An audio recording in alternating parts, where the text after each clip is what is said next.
columna y baluarte de la verdad, edificando con sana doctrina a la Iglesia de Cristo.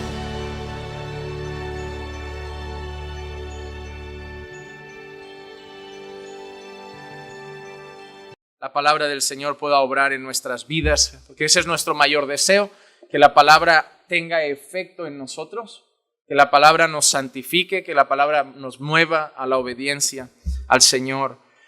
Padre, queremos darte muchas gracias por la oportunidad de estar hoy aquí reunidos para poder escuchar tu bendita palabra. Señor, nos ponemos ahora delante del santo libro de las Escrituras, reconociendo, Señor, que lo que está escrito no es palabra de hombres, sino que es palabra de Dios. Por eso, Padre, permíteme exponer con fidelidad tu palabra y que puedas hablar a nuestras vidas, que puedas tratar con nuestros corazones, que puedas seguir obrando en cada uno de nosotros como lo haces cada semana, Señor. Que puedas seguir tratando, Señor, con las necesidades de nuestra alma, santificando nuestra vida, ayudándonos a luchar cada día más con el pecado, consagrando cada día más nuestra vida a ti como único Rey y Señor nuestro. Así que te ruego que por tu Espíritu obres en nosotros a través de la predicación y nos hagas un pueblo que cada día te adora más. No queremos llegar a ser ese pueblo del que decías que de labios te honra, pero su corazón está lejos de ti. Queremos ser un pueblo que realmente te ama sobre todas las cosas. Y por eso, Señor, te pido que tu palabra obre en nosotros, porque tu palabra es el perfecto consejo que necesitamos a diario. Así que háblanos, Padre, te lo pido en el nombre de Jesús. Amén, amén y amén. Hermano, nosotros en el día de hoy llegamos al capítulo 10 del libro de Nehemías. Llegamos al capítulo 10, estamos terminando ya nuestra serie. Nos quedan prácticamente este y 3 sermones más para concluir con Nehemías. Y de momento no daré anticipo de la serie que empezaremos después de esta. Pero lo que hemos visto hasta el momento y los últimos 2 mensajes es el efecto que la palabra de Dios estaba empezando a tener en ese pueblo. Vimos cómo se habían reconstruido las murallas y las puertas y vimos que ahora faltaba reconstruir la parte más importante, que era la relación con el Señor. Eso nos debe recordar algo, amados hermanos. Podemos construir casas, podemos comprar coches, podemos tener una vida económica estable, podemos tener un mejor trabajo, podemos alcanzar una mejor renta mensual, podemos tener más dinero en el banco, podemos arreglar las cosas materiales que nos rodean, podemos trabajar por mejorar las cosas temporales y materiales de nuestro alrededor, pero si no arreglamos el fundamento, que es nuestra relación con Dios, las cosas al final volverán a caer por su propio peso. Es como un matrimonio que ve que tiene problemas entre ellos y pueden ir a terapia un tiempo, mejorar su comunicación, mejorar su respeto el uno al otro. Pero si el problema está en el corazón, si Dios no edifica la casa, en vano trabajan los que la edifican. Y esa terapia durará temporalmente, pero tarde o temprano el corazón va a volver a aflorar, el carácter va a volver a aflorar, el temperamento va a volver a aflorar y volverán a haber los mismos problemas. Por eso el pueblo había entendido que de nada sirve restaurar la ciudad, las murallas y las puertas. De nada sirve proteger la ciudad de ejércitos enemigos si no se protege al pueblo del mayor enemigo de todos, su propio pecado. Lo que había llevado al pueblo a la destrucción no habían sido en sí los enemigos. Lo que había llevado al pueblo a esa caída terrible no habían sido en sí los ejércitos rivales. Lo que había llevado al pueblo a esa situación fue su pecado. El enemigo de fuera, los ejércitos rivales, fue el instrumento de Dios para castigar el pecado del pueblo. Y ahora el pueblo estaba delante de la palabra del Señor y el pueblo había entendido que necesitaba restaurar su relación con Dios, su vida espiritual. Entonces la palabra empieza a ser expuesta y la semana pasada pudimos ver el efecto que tuvo la palabra en el pueblo y ver un verdadero arrepentimiento en el corazón de esas personas. Pudimos ver cómo ellos confesaban sus pecados, pudimos ver cómo ellos se volvían al Señor, pudimos ver cómo ellos contemplaban su gracia, declaraban su justicia. y así mostrar que lo que estaba pasando en sus vidas no parecía ser superficial, sino sincero, un verdadero arrepentimiento, fruto de la exposición a la palabra del Señor. Y quiero decir también otra cosa, amados hermanos. Tú puedes ir a cualquier congregación, tú puedes ir a cualquier religión, tú puedes participar de cualquier grupo religioso.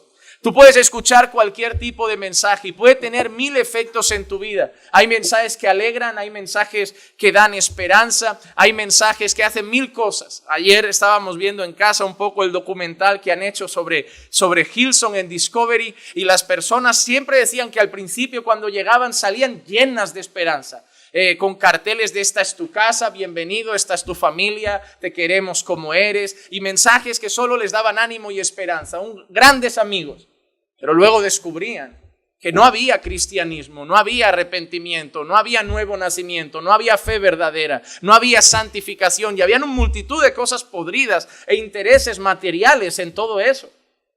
Hermanos, solo hay un mensaje que puede llevar al pecador a arrepentirse de sus pecados. Solo hay un mensaje que puede llevar las vidas a ser transformadas. Solo hay un mensaje que restaura familias. Solo hay un mensaje que restaura matrimonios. Solo hay un mensaje que puede alinearnos nuevamente con Dios y hacernos caminar según su voluntad. La exposición fiel a la palabra de Dios.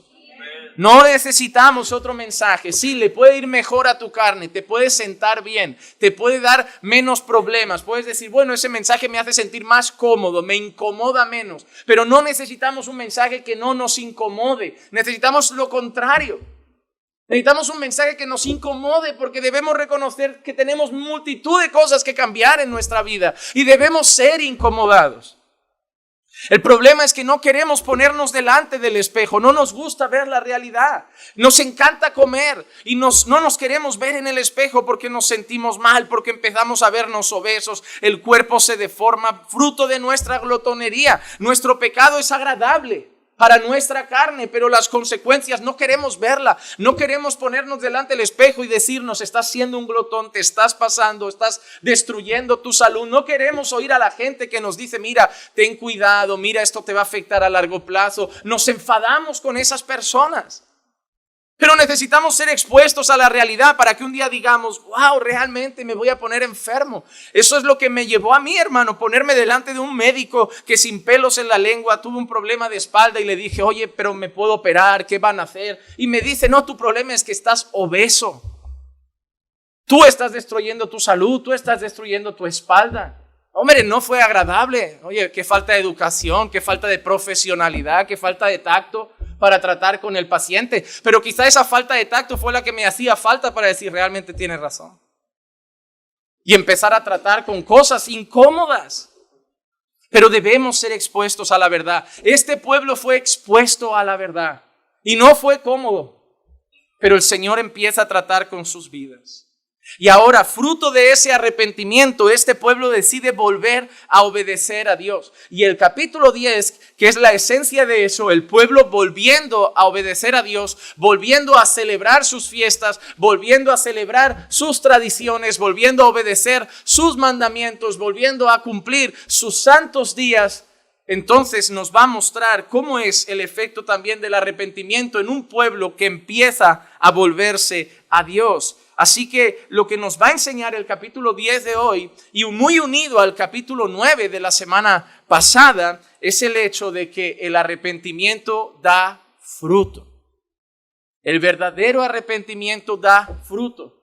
En el Nuevo Testamento encontramos un versículo precioso que dice, dad pues frutos dignos de arrepentimiento. En pocas palabras, esa frase lo que quiere decir es que se note que realmente os habéis arrepentido. Que se note, que sea evidente ese arrepentimiento que decís que ha pasado en vuestra vida. Así que hoy vamos al capítulo 10 y vamos a ver algunas cosas interesantes que van a servir de enseñanza para nosotros. La primera cosa que vamos a ver es la siguiente, que el pueblo vuelve unido al Señor. Hay un pueblo que regresa al Señor de manera unida. Vamos a leer, y va a ser el texto quizá más amplio seguido. Y ahora vienen capítulos con muchísimos nombres, pero no podemos saltarlos a pesar de que sea casi un trabalenguas. Vamos a leer del versículo 1 al 28. Dice así: En el documento sellado estaban los nombres de Nehemías, el gobernador, hijo de Acalías, y Sedequías, Seraías, Azarías, Jeremías, Pasur, Amarías, Malquías, Atús, Sebanías, Maluc, Arim, Meremot, Obadías, Daniel, Ginetón, Baruc, Mesulam, Abías, Mijamín, Maasías, Bilgaí y Semaías. Estos eran los sacerdotes. Nehemías, gobernador, y ahora nos ha hablado de los sacerdotes. Y también estaban, ¿quién? Los levitas. Jesúa, hijo de Asanías, Binui, de los hijos de Enadad, Cadmiel, también sus hermanos Sebanías, Odías, Kelita, Pelaías, Anán, Micaía, Reob, Asabías, Zacur, Serebías, Sebanías, Odías, Bani y Beninu. Los jefes del pueblo: Paros, Paad-Moab, Elam, Zatu, Bani, Buni, Asgad, Bebai, Adonías, Bigbai, Adin, Ater, Ezequías, Azur, Odías, Asum, Besai, Arif, Anatot, Nebai, Macpías, Mesulam, Esir, Mesezabeel, Sadoc, Jadúa, Pelatías, Anán, Anaías, Oseas, Ananías, Asub, Aloes, Pila, Sobek, Reum, Asabna, Maasías, Ahías, Anán, Maluc, Arim y Baana. Ay. ¿Alguien está embarazada y está pensando en ponerle nombre a sus hijos? Buenísimas opciones. Seguimos. Y el resto del pueblo, qué suerte que no están los nombres. Los sacerdotes, los levitas, los porteros, los cantores, los sirvientes del templo y todos los que se han apartado de los pueblos de las tierras a la ley de Dios, sus mujeres, sus hijos y sus hijas, todos los que tienen conocimiento y entendimiento. Lo primero que vemos aquí es esa lista de personas que empieza el texto diciendo que firmaron el documento. Eso nos tiene que hacer, y eso es lo bueno de predicar secuencialmente, recordar cómo acaba nuestro texto anterior. Y es que la marca de ese verdadero arrepentimiento es que se decidió hacer un documento. Era una especie de contrato, que más bien se trataba de un compromiso, de un pacto que ellos hacían con el Señor, de que realmente se habían arrepentido y ahora, como pueblo, iban a volver a servir a Dios. Iban a establecer la adoración a Dios como única adoración de ese lugar. Iban a establecer al Dios de Israel como único Dios que sería adorado. Y entonces ellos establecen un documento en el que se comprometen a obedecer al Señor, a ser fieles al Señor. Entonces ahora el capítulo 10 nos da la lista de las personas que firmaron el documento. Y algo interesante es que el compromiso no fue solo del gobernador, no fue solo de los sacerdotes, no fue solo de los levitas.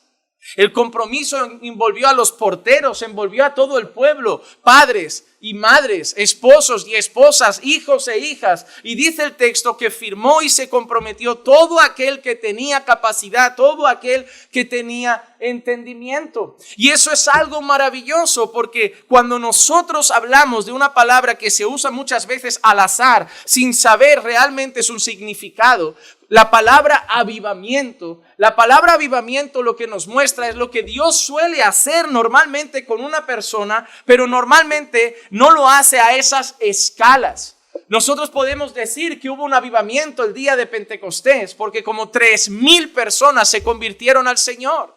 Realmente lo que pasa en los avivamientos es lo mismo que pasa cada vez que Dios rescata un alma. Hay salvación, hay confesión de pecados, hay verdadero arrepentimiento, hay fe en el Evangelio, hay fe en Jesucristo, hay vida nueva en Cristo, hay salvación. Pero cuando hablamos de avivamiento no hablamos de ruido. No hablamos de gente rodando, de gente gritando, de gente cayendo. Hablamos de salvación, pero a una gran escala. Día de Pentecostés fue un momento en el que como 3,000 personas se convierten al Señor. La predicación de Jonás en Nínive. Nosotros vemos como la ciudad al completo se pone a ayunar, se arrepiente y se vuelve al Señor. Y ahora acabamos de ver que un pueblo entero, después de ser expuestos a la palabra del Señor, un pueblo al completo firma un compromiso de que van a ser fieles a Dios. Debemos comprender que estamos en el Antiguo Testamento. Las cosas funcionan de una manera distinta y eso no significa que ahora también debemos hacer documentos cada vez que uno hace un compromiso con el Señor, porque sabemos la realidad que también vivía ese pueblo, que ese documento para muchos poco después sirvió de poco, porque volvieron a las mismas cosas. Que eso también nos va a enseñar algo al final de la serie de Nehemías, que de nada vale las muestras externas solamente y los compromisos externos cuando no hay una obra de Dios en el corazón. Si Dios no hace realmente algo en los corazones, hoy podemos decir, sí, pastor, yo me comprometo con Dios, yo me comprometo a ser fiel a Dios, me comprometo a adorar a Dios, me comprometo a buscar a Dios, y dentro de 2 semanas la misma persona volverse al mundo. Porque por fuera, en un momento de emoción, hoy el mensaje me caló, hoy el mensaje sí me hizo entender mis errores, me hizo entender mis pecados y sí, hoy lo he entendido. Y es lo que pasa en muchas iglesias, que un mensaje toca el corazón de una persona o varias un día, pasan delante, repiten una oración y luego esas mismas personas muchas veces 2 años después están en el mundo. La profesión de fue sincera, sí fue sincera, en ese momento sí. En ese momento ellos fueron, sí, movidos a creer, movidos a poner su confianza en ese mensaje. Se movió su corazón, se movieron sus emociones. Yo no creo que muchos fueran hipócritas al pasar delante, pero fue algo superficial. Fue algo superficial y es lo malo que pasa con esas pasadas adelante a orar. Porque eso no lo vemos en la Biblia, gente pasando y volviendo, pasando y volviendo, pasando y volviendo. A mí hay veces que las personas me preguntan, pero pastor, en su iglesia, si no hacen eso, ¿cómo saben quién es salvo? Ellos siguen viniendo cada semana. Siguen viniendo cada semana, son santificados, su vida es transformada. Se hacen parte de la iglesia, muestran frutos de arrepentimiento, su vida se consagra cada vez más al Señor, tienen interés por las cosas del Señor, van arrancando el pecado de su vida con la ayuda del Espíritu Santo, van santificándose a la imagen de Cristo, empiezan a venir a todas las reuniones, empiezan a cultivar su propia vida de oración, leen la palabra diario, van siendo santificados, van viniendo regularmente y perseveran hasta el final. Esa es la evidencia. No necesito que pasen delante a que yo les diga lo que tienen que decir en una oración y así delante de la iglesia para que parezca que hoy pasó algo bonito en el culto, decir, mira, hoy el Señor en nuestro culto salvó a 2 almas. Bueno, puede ser que hoy salve y no lo vamos a hacer público porque no van a pasar delante. Pero es muy triste cuando se anuncian eso y luego la gente 2 meses después, oye, y aquel joven que pasó en el culto. Han pasado 800,000, siguen a lo mejor 100. Eso no tiene sentido. Un evangelista americano muy conocido que arrastró masas al altar con esos llamados a la oración, él dijo que si solo el 5% de las personas que hubieran pasado al altar siguieran con el Señor, estaría feliz. Wow, te hablo de alguien que ha visto pasar cientos de miles de personas y que afirma que si solo el 5%. Entonces, ahí ves la efectividad de esa oración. Primero, no está en la Escritura. No digo que sea en sí algo malo orar y acompañar a una persona al Señor. No digo que sea nada malo, pero digo que no está en las Escrituras y digo que obviamente eso no certifica la salvación de alguien. Tendremos personas que movidos por muchas cosas pasarán un tiempo en la iglesia. Hay personas que vienen porque el matrimonio lo tienen fatal, porque están deprimidos. Y al tiempo, cuando se calma la situación, vuelven a las cosas de antes. Pero los que han sido verdaderamente regenerados por Dios, salvados por Dios, perseveran hasta el final. Y por haberse multiplicado la maldad, el amor de muchos se enfriará, pero el que persevere hasta el fin, ese será salvo. Y es verdad, el amor se está enfriando, la iglesia se está enfriando. En medio del pueblo de Dios, muchas personas se vuelven al mundo. ¿Y quién va a ser el que realmente, digamos, ese será mi hermano, aquel que llegue hasta el final, aquel que pueda decir como Pablo, he terminado la carrera, he peleado la batalla, he guardado la fe? A pesar de las debilidades, a pesar de los tropiezos, el Señor me ha sostenido hasta el final. Porque si llegamos a la meta, no será porque somos mejores que los que se quedaron atrás. Si llegamos a la meta, será por la gracia de Dios que nos ha sostenido. Pero esa gracia que nos ha sostenido es la evidencia de que somos del Señor. Entonces aquí vemos, hermanos, al pueblo comprometiéndose por completo a buscar al Señor. Y es interesante el orden también en el que se firma el documento. ¿Quién lo firma primero? Nehemías, el gobernador. ¿Quién va después? Los sacerdotes. ¿Quién va después? Los levitas. Y luego ya entra el pueblo. Porque ¿de qué vale que el pueblo se comprometa con el Señor si los que dirigen al pueblo no se comprometen con el Señor? ¿De qué vale que el pueblo se comprometa con el Señor si los sacerdotes que van a llevar la parte religiosa no se comprometen con el Señor? ¿De qué vale que el pueblo se comprometa con el Señor si los levitas, que son los que sirven en el templo y ayudan en el templo, no se comprometen con el Señor? Entonces necesitamos hacer las cosas en orden. Necesitamos primero que el que va delante del pueblo, el que le dice al pueblo ven, el que le dice al pueblo acompañadme, el que le dice al pueblo seguidme, el que pone las leyes, el que establece cosas, el que dirige, necesitamos que esté comprometido con Dios. En segundo lugar, necesitamos que los que sirven en el ámbito religioso, los que acompañan al pueblo en sus oraciones, los que iban a hacer los sacrificios, los que iban a organizar las fiestas santas, necesitamos que estén comprometidos con el Señor. Porque si el pueblo está comprometido con el Señor, pero los de arriba no están comprometidos con el Señor, tarde o temprano todo se va a venir abajo. Pero si los de arriba están comprometidos con el Señor y el pueblo, alguna persona flaquea, la obra seguirá. Porque los responsables que están ahí seguirán hacia adelante. Y hermano, esa es la mayor responsabilidad muchas veces de los pastores.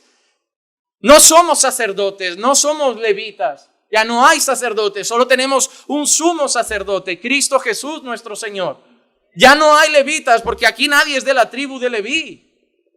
Levita no es el que canta, levita no es el que hace algo en la iglesia, levita eran personas que pertenecían a la tribu de Leví y ellos tenían una función religiosa en el Antiguo Testamento, pero nadie tiene aquí orígenes en la tribu de Leví. Pero tenemos pastores y eso nos enseña algo. Debemos estar responsables de que pase lo que pase en la iglesia, se compliquen las cosas, vengan tropiezos. Aunque esta iglesia se llegara a partir exactamente por la mitad, los pastores debemos seguir diciendo a la otra mitad, sigamos sirviendo al Señor. Sigamos sirviendo al Señor para que nuestro compromiso con Dios siempre anime a los que restan, porque siempre va a haber remanente. Siempre van a haber algunos que no volverán al mundo, que querrán seguir al Señor. La iglesia va a pasar 1000 cosas a lo largo de los años, pero necesitamos primeramente que los que están arriba hagan un compromiso firme con el Señor, para que cuando la iglesia se tambalee, que va a pasar, que va a suceder, porque van a venir pruebas y dificultades, para que vean arriba y digan, no, pero los que nos guían siguen ahí. Siguen ahí, las atalayas siguen ahí, los que están anunciando el evangelio siguen ahí, los que están cuidando la iglesia siguen ahí, y eso da confianza a ese remanente, a decir, no, Dios todavía está con su pueblo. Por eso tenían que empezar ahí, el gobernador, los sacerdotes, los levitas, pero hay algo interesante, se volvió todo el pueblo, porque hermano, también debemos entender eso. Debemos volver a recuperar nuestro sentido de conjunto. Mira lo que nos enseña Joel capítulo 2 y el versículo 15 al 17. Tocad trompeta en Sión, promulgad ayuno, convocad asamblea, reunid al pueblo, santificad la asamblea, congregad a los ancianos, reunid a los pequeños y a los niños de pecho. Salga el novio de su aposento y la novia de su alcoba. Entre el pórtico y el altar lloren los sacerdotes, ministros del Señor, y digan, perdona, oh Señor, a tu pueblo, y no entregues tu pueblo, tu heredad, al oprobio, a la burla entre las naciones. ¿Por qué han de decir entre los pueblos, dónde está su Dios? Mira lo que se está anunciando. En el tiempo de Joel fue un tiempo oscuro. Y se está levantando una voz que dice, hay que volver al Señor, hay que consagrarse para el Señor. Mira que dice, reunid al pueblo, convocad a la asamblea, promulgad ayuno, santificad esa asamblea, congregad a los ancianos, a los pequeños y a los niños de pecho. Es decir, juntad a todo el pueblo de Dios, consagradlo al Señor, que se santifiquen, que se separen y que ayunen. Pero justo después dice, lloren los sacerdotes, ministros del Señor. ¿Te das cuenta? ¿Te das cuenta? El pueblo todo es llamado a volverse a Dios, pero hay unos que tienen que llorar más. Hay unos que tienen que clamar más. Hay unos que tienen que rogar más. Hay unos que tienen que sufrir más. Lloren los sacerdotes del Señor. ¿Y sabes qué me preocupa? Que veo a muchas congregaciones con grandes maestros en los púlpitos, que veo muchas congregaciones con hombres elocuentes y capaces en los púlpitos, pero no veo que los sacerdotes lloren por la causa del Señor. Hermano, no solo queremos pastores que nos enseñen la palabra, pero queremos pastores que amen las cosas de Dios, que amen la iglesia, que sufran por la iglesia, que su corazón se rompa por la iglesia, que su corazón no pueda estar tranquilo, que pierdan noches de sueño. Eso no es malo. Déjame decirte una cosa, si en un momento de prueba de la iglesia ves a tus pastores abatidos, que pierden el sueño, que están de cabeza para abajo, es normal. Los sacerdotes lloran, los sacerdotes sufren, porque su responsabilidad es cuidar esas cosas. Muchos de vosotros vais a venir y vais a ir a casa y ya. Nuestra responsabilidad es hacer que estas cosas sean para la gloria de Dios, que las cosas se hagan bien, que la gente camine con el Señor, que la gente se santifique, que la gente tome decisiones sabias. Y cada vez que algo pasa, nos va a romper el corazón. No hay que decir, pobrecito el pastor, pobrecito Marcos, pobrecito. No, pobrecito no, es normal. Mira, que el pueblo vuelva, que el pueblo se vuelva, pero los que debían llorar eran los sacerdotes. Que los sacerdotes lloren, que se rompan por dentro, porque en el fondo sienten la responsabilidad. Tú podrás decir, pero pastor, las cosas que pasan no es culpa de los pastores muchas veces, la mayoría no lo es. Y es cierto, ¿fue culpa de Moisés el que se hicieran un becerro de oro? No fue culpa de Moisés. ¿Moisés qué hizo de malo? Moisés enseñó, Moisés predicó, Moisés habló. Pero ellos hicieron el becerro. Pero Moisés intercede por ellos y le dice al Señor, si no les perdonas, arranca mi nombre también del libro y mátame con ellos. Wow, Moisés, pero tú no has hecho nada. O sea, deja que Dios los mate a ellos y a ti ya te dará otro pueblo. Pero son mi pueblo, son mi responsabilidad. Yo era su guía, yo era su pastor, los dejé un tiempo y por eso se han hecho el becerro. Si yo hubiera estado, no se habrían hecho el becerro. Los sacerdotes tienen sentido de culpa.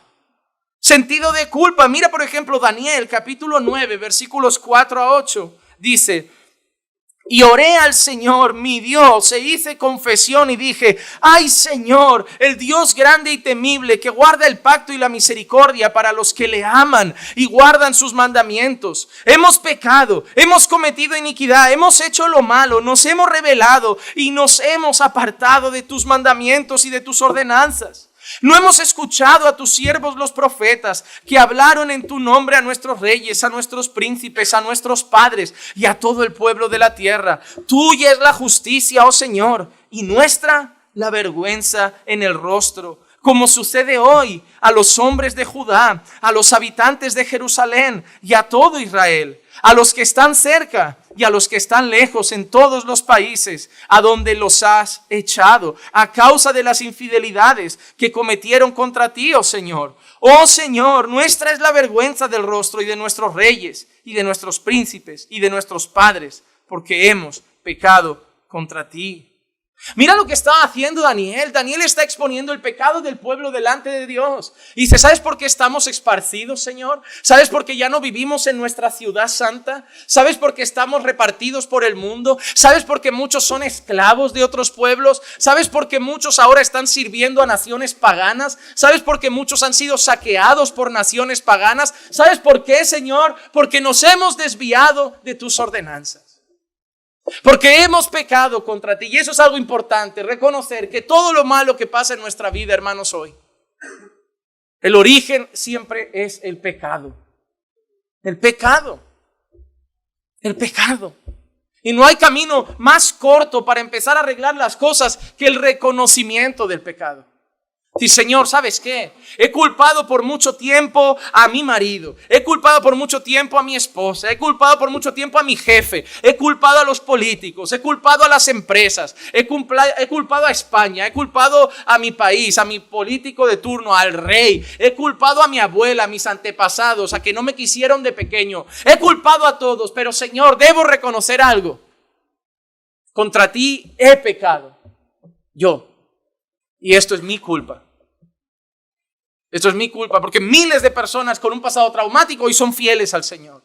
Miles de personas que no tuvieron buenos padres hoy son fieles al Señor. Miles de personas que fueron maltratados en la infancia. Aquí han habido gente que han sido abusadas sexualmente cuando eran pequeños, de familiares, de seres queridos, y hoy sirven al Señor. No se agarran a la excusa para decir, tengo mal carácter porque no me quisieron. Yo no amo porque no me amaron. Yo no cuido porque no me cuidaron. Yo soy así porque abusaron de mí. No, pero en Cristo todas las cosas son nuevas. Entonces no se trata de seguir culpando al mundo. No se trata de ser como Adán. No, fue la mujer que tú me has dado. Si no me hubieras dado a Eva, hoy estábamos mejor. Si no me hubieras dado a esta mujer, a lo mejor yo ni habría pecado. Pero así tú me das una mujer y esto es lo que se lió. Eva, pero entonces, ¿qué has hecho? Yo no fui. Si la serpiente no aparece, aquí nadie peca. La culpa es de la serpiente. Y así seguimos hasta el día de hoy. Hasta que hagamos lo que tenemos que hacer. El camino más corto a la restauración es reconocer que la culpa es mía. La Biblia dice que un corazón contrito y humillado, Dios no lo desprecia. Ir llorando a Dios, culpando al mundo y lo que te rodea, no es un corazón contrito y humillado. Un corazón contrito y humillado es ir a Dios diciendo, Señor, mía es la culpa. Mío es el pecado y mías son las consecuencias. Mi marido puede ser así, yo me casé con él. Tú dijiste en la Biblia cómo debe ser un marido, yo elegí lo que quise. Elegí por mi carne, elegí por comodidad económica, elegí por 1000 cosas, pero yo elegí. Tú no, mi madre tampoco, yo elegí.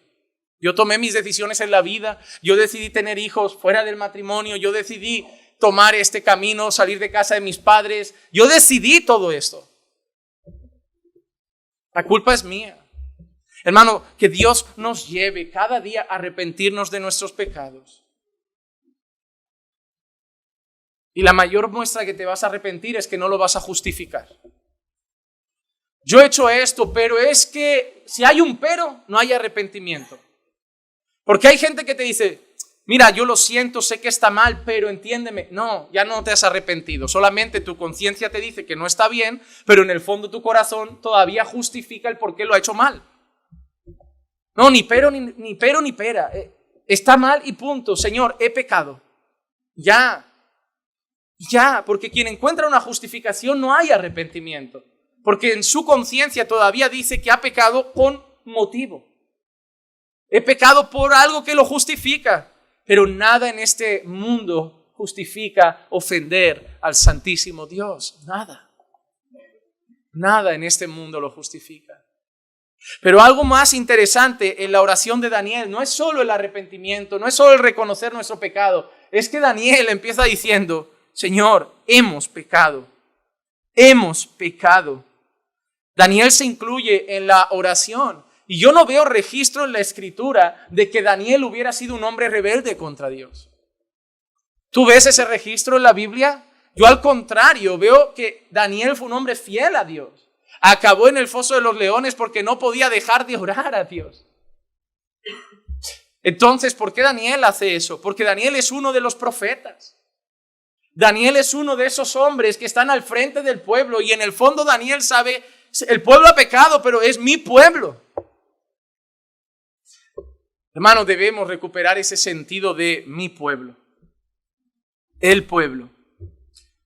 Por muchos años la iglesia ha tenido ese sentimiento. Tú vas a encontrar, si tú hablas con personas que son cristianas de hace 80 años, te van a decir que llevan en la iglesia 40 años, 50 años.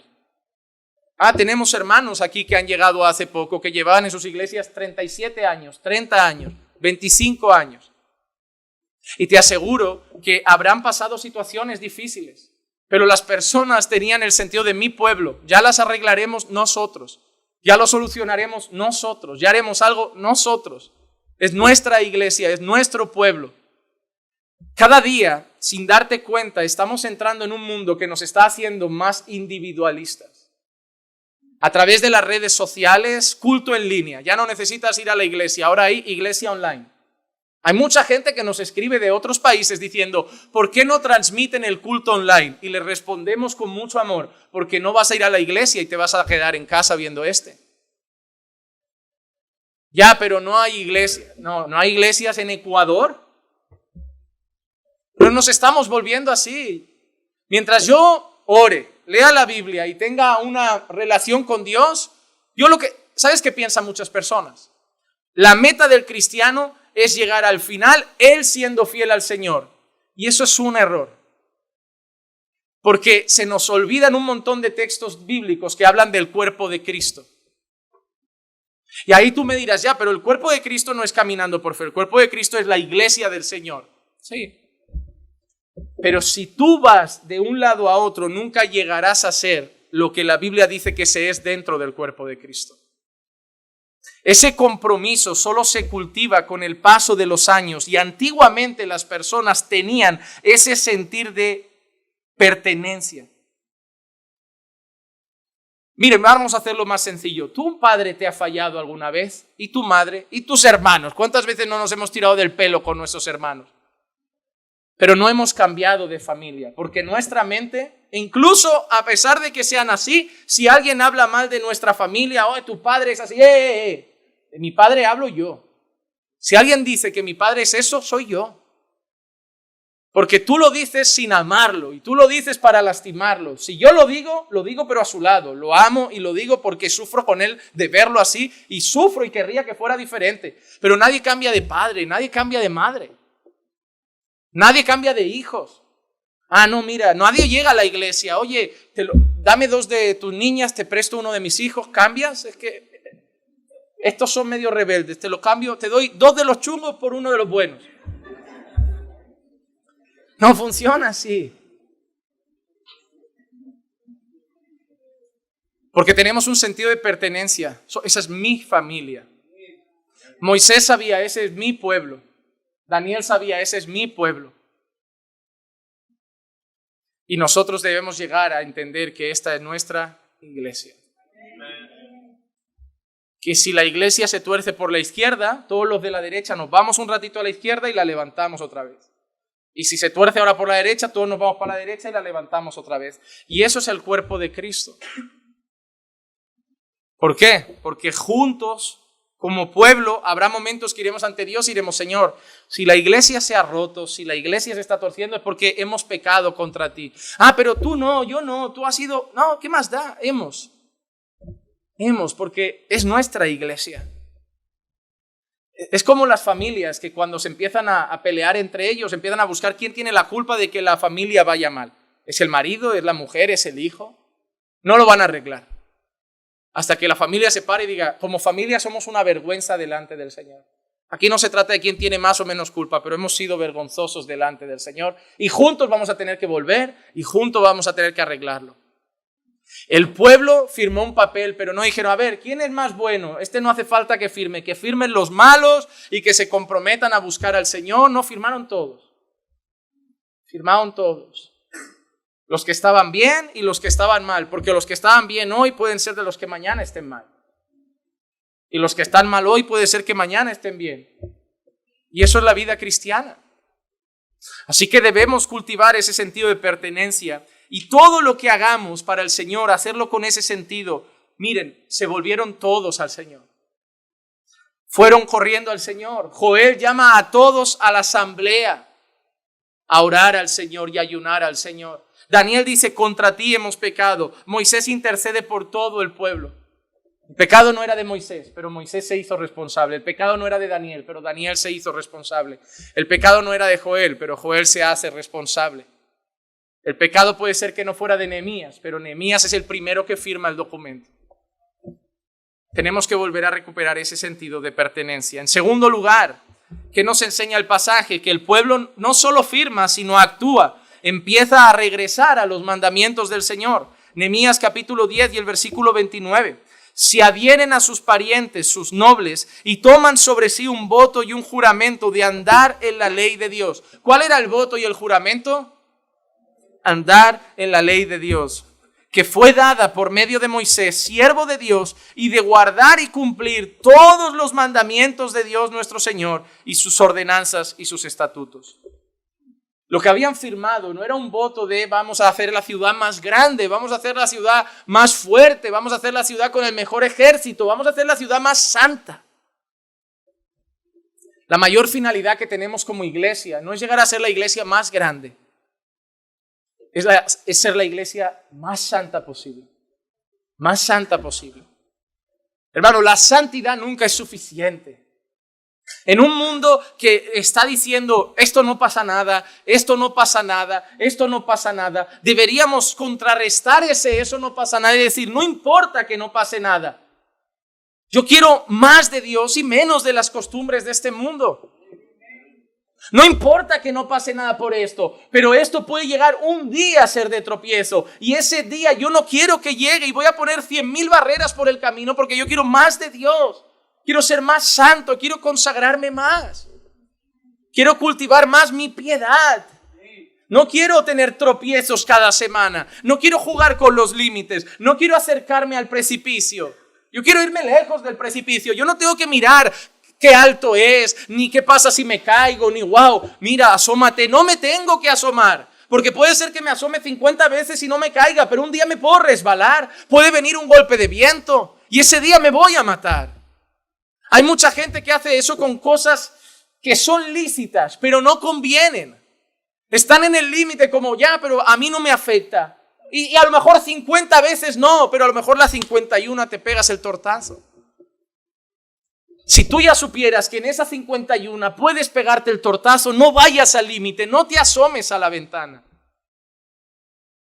Si hay un barranco y sabes que hay peligro, ¿para qué mirar? ¿Para ser el valiente? ¿Para demostrar al mundo que tú puedes con los límites? ¿Para demostrar al mundo que tú eres tan espiritual que aunque tú llegues al borde del precipicio, tú nunca te caes? No, hermano. Torres más altas han caído. Cayó David. Abraham pecó. Moisés pecó. Entonces, si esos hombres que vemos hombres de Dios cayeron, ¿para qué jugar con los límites? ¿Para caer también? No, hermano. La mayor meta en nuestra vida es volvernos a los mandamientos del Señor. Entender que el mundo está como está porque hemos dado la espalda a Dios y a sus mandamientos. ¿Tú entiendes cómo sería tu hogar si vivieras todos los mandamientos de Dios en tu casa? ¿Tú entiendes cómo sería tu matrimonio si viviéramos todos los mandamientos de Dios en nuestro matrimonio? ¿Tú entiendes cómo sería nuestra vida si viviéramos todos los mandamientos de Dios? Hermano, todo lo que se tuerce en la vida, todo lo que te produce dolor, ansiedad, afán, todo lo que ha traído tropiezos y desastres es porque en algún momento le hemos dado la espalda a los mandamientos del Señor. Viviendo vidas religiosas, superficiales, con cosas externas. Pero Dios quiera que hoy decidamos volver a su ley, volver a sus mandamientos, no para que nos vaya bien, sino para agradarlo a Él. Porque la mayor meta en nuestra vida no es que me vaya bien a mí, sino que Dios me vea bien a mí. Pero hermanos, es que esa es la gracia de la obediencia al Señor, que le agradas a Él y además hay recompensa. Hay un salmo que lo dice, en guardarlos hay gran recompensa. Tu siervo es amonestado por tu palabra, tu siervo es amonestado por tu ley, pero en guardarla, en obedecer tus mandamientos hay gran recompensa. Dios bendice a los obedientes. Dios bendice a los obedientes. Eso no es legalismo, es biblismo. Dios bendice la obediencia y castiga el pecado. Ah, pero todos pecan. No todos igual. No todos igual. Hay gente que va a fallar de vez en cuando al Señor y hay gente que vive en una vida de pecado. No somos todos iguales, hermano, ante los ojos de Dios. No vivimos todos de la misma manera y por eso Dios no trata a todos por igual. Dios hace acepción de personas. No. Tú tampoco haces acepción de hijos, pero solo corriges al que lo ha hecho mal. No tendría sentido que el que lo hace bien se lleve también la colleja. Tú corriges, disciplinas y castigas al desobediente, al otro lo premias.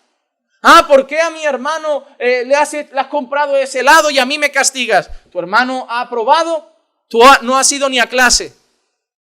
Cada uno tiene lo que merece. ¿Lo amas más? No. Tienes que entender que hay consecuencias por nuestros actos. Tu hermano hizo buenos actos y ha tenido buenas consecuencias. Tú has tenido malos actos y tienes malas consecuencias. Si yo hoy te comprara un helado pareciendo bueno también, te estaría diciendo que puedes seguir igual, que al final siempre hay helado. Y eso es mentira. Te va a ir mal en la vida. Y tienes que entender cuanto antes que Dios es así, que Dios castiga el pecado y Dios premia la obediencia de sus hijos. La causa de todos los males siempre ha sido desobedecer al Señor. Deuteronomio 28:15 dice: pero sucederá que si no obedeces al Señor tu Dios, guardando todos sus mandamientos y estatutos que te ordeno hoy, vendrán sobre ti todas estas maldiciones y te alcanzarán. En Deuteronomio 28 encontramos un capítulo donde vemos, en primer lugar, las bendiciones de la obediencia y en segundo lugar, las maldiciones de la desobediencia.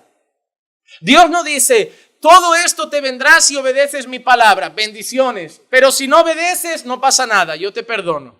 No, Dios le dejó claro algo al pueblo: todo esto te vendrá si obedeces mi palabra y todo esto te vendrá si no desobedeces mi palabra. El pueblo que sabía eso había entendido por qué habían sido esclavos, por qué eran cautivos, por qué vivían en otras ciudades, por qué habían perdido sus casas, por qué habían perdido la guerra. ¿Por qué? Ellos lo habían entendido. Dios lo dijo: si no obedeces mis mandamientos, todo esto te vendrá. Serás maldito en tu entrada y tu salida. Serás maldito en tu trabajo. Será maldita tu tierra, será maldita tu casa. El Señor lo había dicho y ellos estaban viviendo todo eso. Habían perdido casas, habían perdido trabajo, ahora eran esclavos. Había muerto mucha gente y ellos sabían. El Señor nos avisó. El Señor nos avisó que si no obedecíamos sus mandamientos, esto iba a pasar. Entonces también nos había dicho que si los obedecíamos nos iría bien. Y por mucho tiempo nos fue bien. Así que la solución vuelve a ser fácil. Salgamos de la desobediencia y volvamos a obedecer y nos volverá a ir bien. Hermano, tú puedes ser que hasta hoy estás pagando las causas de tu desobediencia al Señor, pero si hoy te vuelves al Señor de todo tu corazón, si hoy empiezas a vivir una vida de obediencia, las cosas pueden empezar a cambiar también en tu vida. Si hoy reconoces que lo que has vivido hasta hoy es la consecuencia de tu pecado y decides volverte al Señor de corazón y empezar a obedecer sus mandamientos, también las cosas van a cambiar. Quizá no de un día para otro, quizá no en un mes. Pero si te vuelves de corazón a obedecer al Señor y sus mandamientos, Dios bendice la obediencia. Dios bendice la obediencia. Por eso, ¿cuál es el deseo de Dios para su pueblo? ¿Y cuál es el deseo de Dios para muchos quizá aquí hoy? Que nos volvamos de nuestros malos caminos. Segunda de Crónicas, capítulo 7, versículo 13 y 14. Si cierro los cielos para que no haya lluvia, o si mando la langosta a devorar la tierra, o si envío la pestilencia entre mi pueblo, y se humilla mi pueblo sobre el cual es invocado mi nombre, y oran, y buscan mi rostro, y se vuelven de sus malos caminos, entonces yo iré desde los cielos, perdonaré su pecado, y sanaré su tierra. 3 cosas ha dicho el Señor que hará: oye, perdona y sana. Si el pueblo se vuelve al Señor de corazón, si el pueblo se humilla, y mira la palabra, si se humilla mi pueblo. ¿Recuerdas lo que ha dicho Joel? Proclamad ayuno. En aquel entonces era una señal de humillación.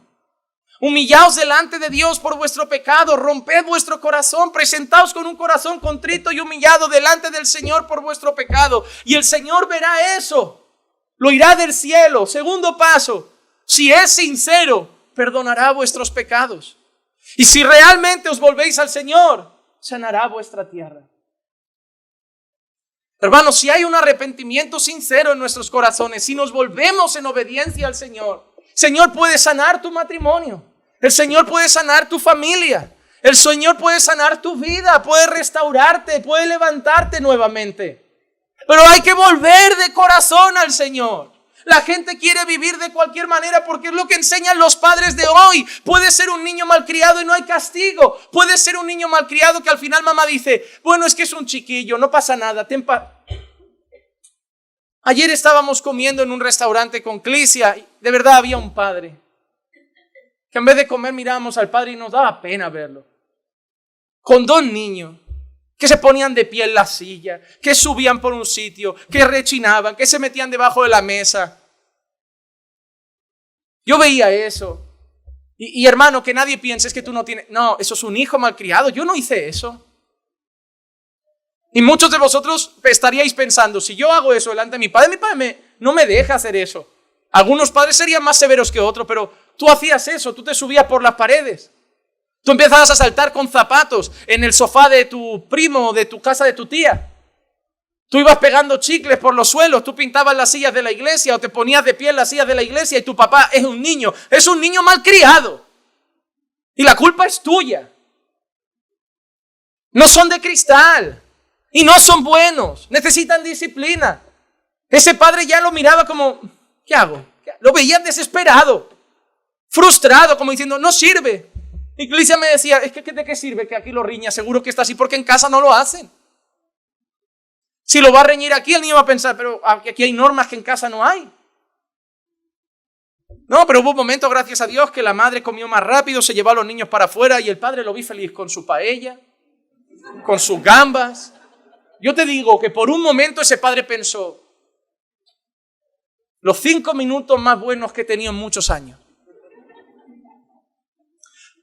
Pero la culpa es del padre, porque un buen padre podría comer tranquilo. Sí, habría que darle de comer al niño, tiene que comer, pero un buen padre no tendría que pasar vergüenza.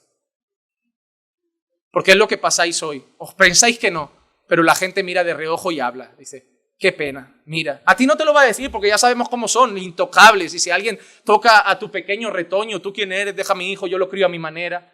No, tú lo estás criando de ninguna manera. Tu manera que la salvaje, a lo Mowgli. El libro de la selva ahora es la manera de criar a tu hijo. Que lo críen los lobos. Dependiendo la iglesia a la que lo lleva, pues sí, lo crían los lobos, pero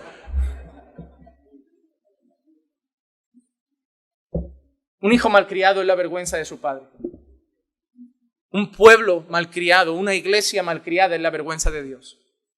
Pero hay una diferencia entre vosotros y Dios, que Dios no va a ser avergonzado. Tú puedes serlo, pero Dios no va a ser avergonzado porque su pueblo sea malcriado. Y si Dios tiene que castigar, castiga. Y si Dios tiene que dejar la boca en el polvo, la deja. Y si Dios tiene que quitar el dinero, lo quita. Y si Dios te tiene que llevar al paro, al desempleo y a la humillación para que lo busques y te arrepientas, lo hará. Pero no vamos a avergonzar a Dios. Porque Él es santo. Y su pueblo debe ser santo. ¿Has visto el hijo de? Mira, un niño de buenos modales, educado. Hombre, un hombre serio, un hijo serio. Sí, cada niño tiene su personalidad. Cada niño puede ser de una manera más introvertida, más extrovertida, pero los valores y los principios son otra cosa. Y eso se inculca. Eso se inculca. Y Dios no va a dejar que su pueblo le avergüence. Él es santo. Y si los tiene que llevar, como hacía, a esclavizarlos, los lleva. Pero el mismo Dios que cuando su pueblo se está haciendo pasar las cosas así y lo avergüenza, lo castiga, es el mismo Dios que dice que si se humilla, se vuelve de sus malos caminos, como un padre que ama, lo vuelve a premiar y lo vuelve a recompensar. Hermano, yo creo que no haría falta recordarte que si te vuelves al Señor de corazón, también puede oír tu clamor, puede perdonar tus pecados y puede sanar tu tierra. Pero eso es algo tuyo.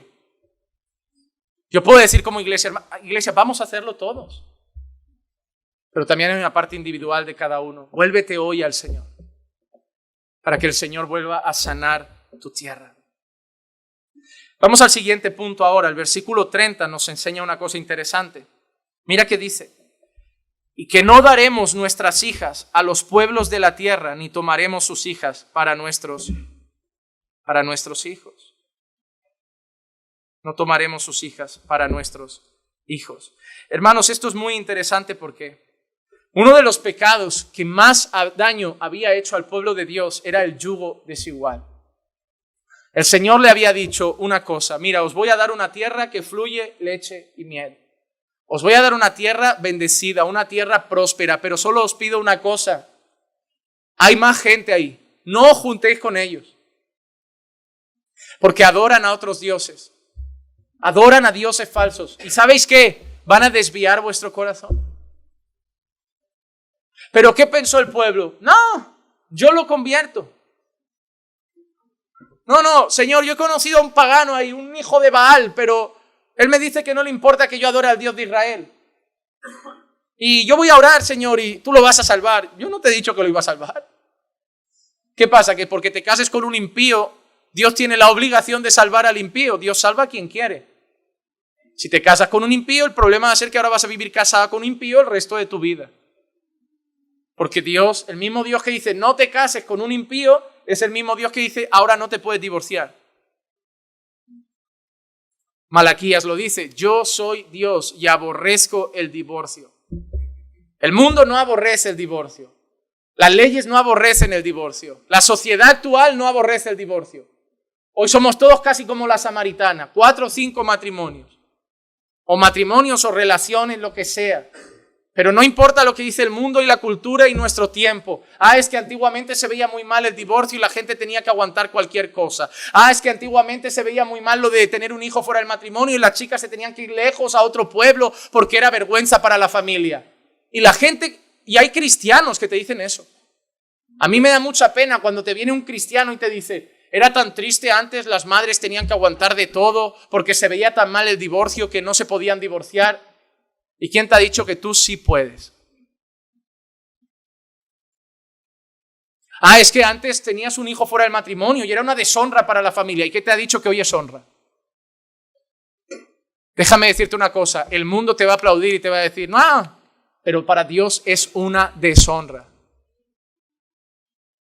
No, lo puedes haber hecho fuera en el pasado, pero tienes que saberlo. Para Dios es una deshonra. Para Dios los hijos se tienen en el matrimonio y es deshonroso y es pecado un hijo fuera de las relaciones matrimoniales. Hermanos, son los valores de Dios. Y el mundo te podrá decir, no, pero ahora no se ve el divorcio igual, ahora no tienes que aguantar las mismas cosas, ahora si no te... No, pero para Dios, yo soy Dios y aborrezco el divorcio, lo dice Malaquías. Hermano, no podemos adaptar la palabra de Dios a nuestros tiempos. Cielo y tierra pasarán, pero mis palabras no pasarán, dice el Señor. Los valores que para muchos hoy son de nuestros abuelos y feos y pasados y retrógrados, muchos son más parecidos a los valores de Dios. Y por eso el mundo está como está. Por eso el mundo está como está. Porque sí pensaban, no hay salida, hay que luchar, hay que arreglar, hay que hacer algo, pero esto se arregla. Porque este es mi marido, esta es mi esposa, este es el que es. Eso es lo que Dios quiere. El pueblo llegó, hermano, y pecó de esa manera. Dios había dado una instrucción, no os unáis en yugo desigual. Y por eso Nehemías dice, no daremos nuestras hijas a los pueblos de la tierra, ni tomaremos sus hijas para nuestros hijos. El pecado que había llevado a muchos a la idolatría fue el yugo desigual y Nehemías se compromete en ese documento no solo a volver a los mandamientos de Dios, sino a no volverse a unir con pueblos paganos. Mira lo que dice Esdras, capítulo 9, el versículo 1 al 4. Son tiempos muy paralelos, muy similares, muy cercanos. Dice, y acabadas estas cosas, se me acercaron los príncipes diciendo, el pueblo de Israel, los sacerdotes y los levitas, no se han separado de los pueblos de las tierras y sus abominaciones, de los cananeos, hititas, fereceos, jebuseos, amonitas, moabitas, egipcios y amorreos, sino que han tomado mujeres de entre las hijas de ellos para sí y para sus hijos. Y el linaje santo se ha mezclado con los pueblos de las tierras. Es más, la mano de los príncipes y de los gobernantes ha sido la primera en cometer esta infidelidad. Y cuando oí este asunto, rasgué mi vestido y mi manto y arranqué pelo de mi cabeza y de mi barba y me senté atónito. Entonces se reunieron conmigo todos los que temblaban ante las palabras de Dios de Israel por causa de la infidelidad de los desterrados, y estuve sentado atónito hasta la ofrenda de la tarde. ¿Cómo se sentó Esdras? Hermano, cuando Esdras se entera que el pueblo ha tomado a mujeres paganas, y no solo el pueblo, dice que los principales han sido los primeros. ¿Qué provoca eso en Esdras? Se le rompe el corazón. Cuando Esdras dice que rasga sus vestidos, rasga su manto, es una señal de duelo. Esdras se ha roto al saber eso. Se ha roto. Hermano, ¿sabes cómo le debería sentir a un creyente si viene otra persona que profesa fe y dice, he conocido a un hombre, no es cristiano, pero ¿cómo? Debería rasgarnos el corazón. Ya sabes que la vida le va a ir mal. Ya sabes que la vida le va a ir mal. Y tú me dirás, no, puede ser un buen hombre. Hermano, ¿qué es que te vaya bien para un cristiano? Lo repito lo mismo, venís con la mente del mundo y para vosotros que os vaya bien con ese hombre significa que aunque no sea cristiano, os va a tratar con respeto, va a ser romántico, va a ser atento, va a ser un caballero, además es bonito, os cuida, es proveedor, es trabajador. ¡Wow, qué hombre!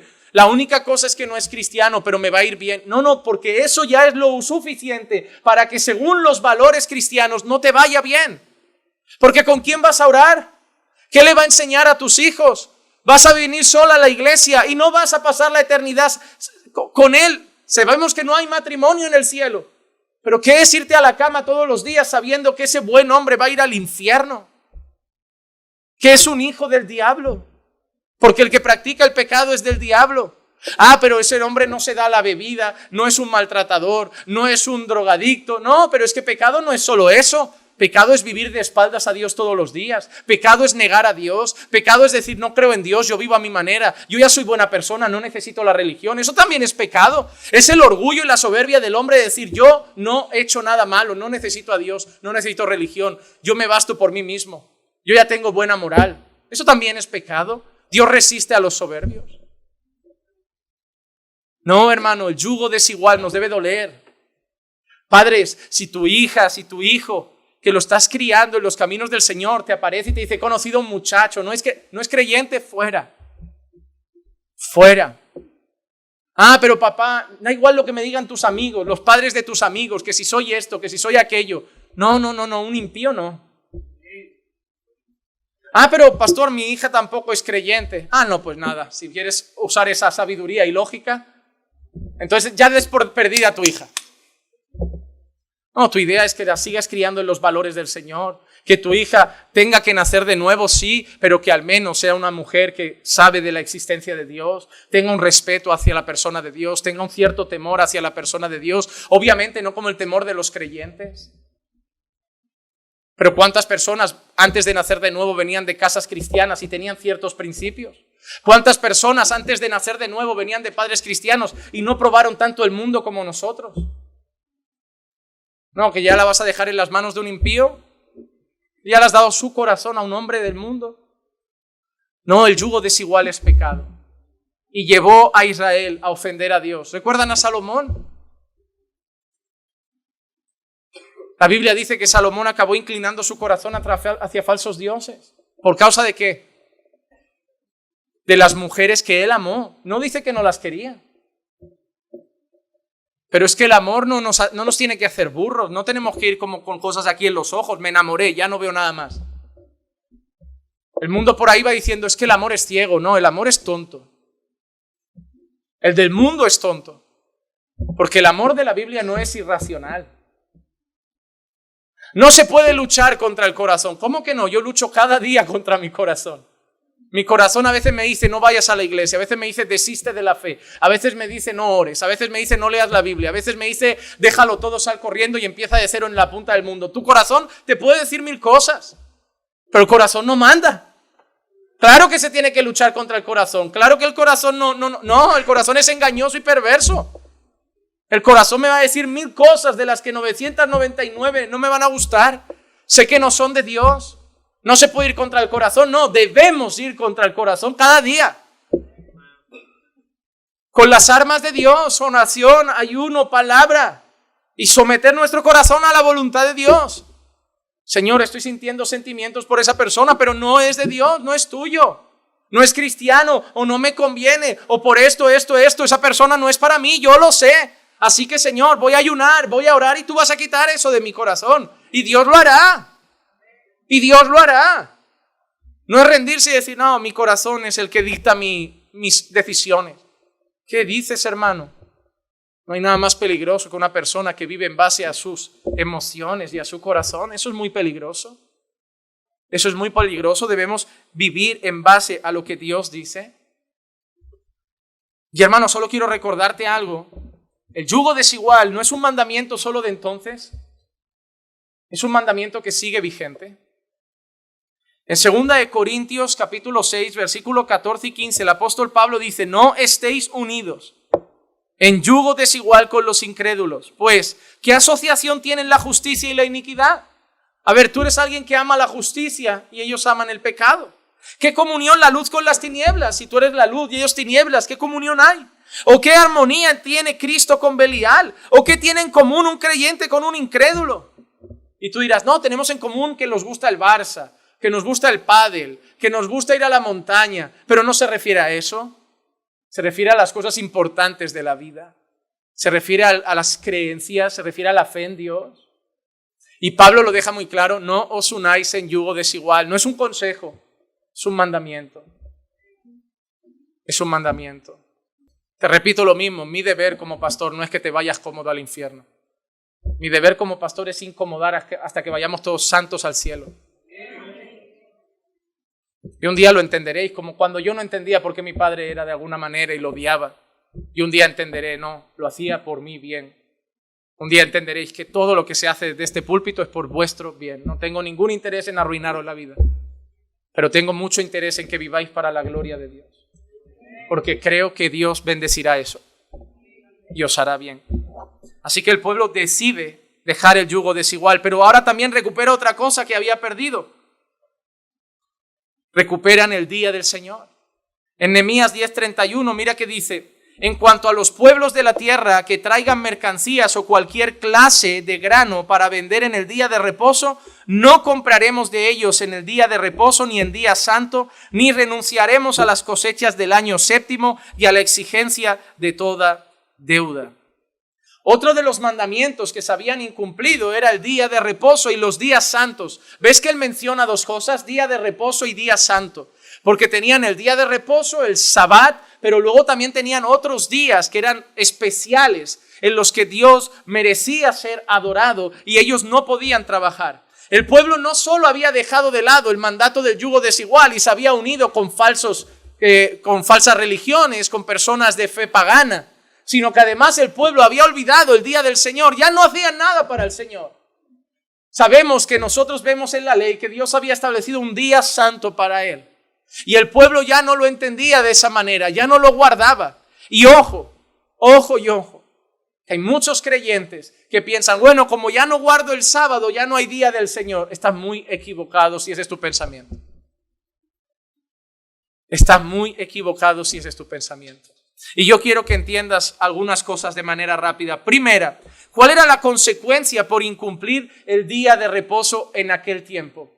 En Éxodo capítulo 31, versículo 14 y 15 vemos así: por tanto, habéis de guardar el día de reposo porque es santo para vosotros. Todo el que lo profane morirá irremisiblemente, porque cualquiera que haga obra alguna en él, esa persona será cortada de entre su pueblo. Durante 6 días se trabajará, pero el séptimo día será día completo de reposo, día de completo reposo, santo al Señor. Cualquiera que haga obra alguna en el día de reposo morirá irremisiblemente. Y nosotros incluso vemos el castigo de un hombre que fue a recoger leña, a cortar leña en día de reposo y acabó fatal.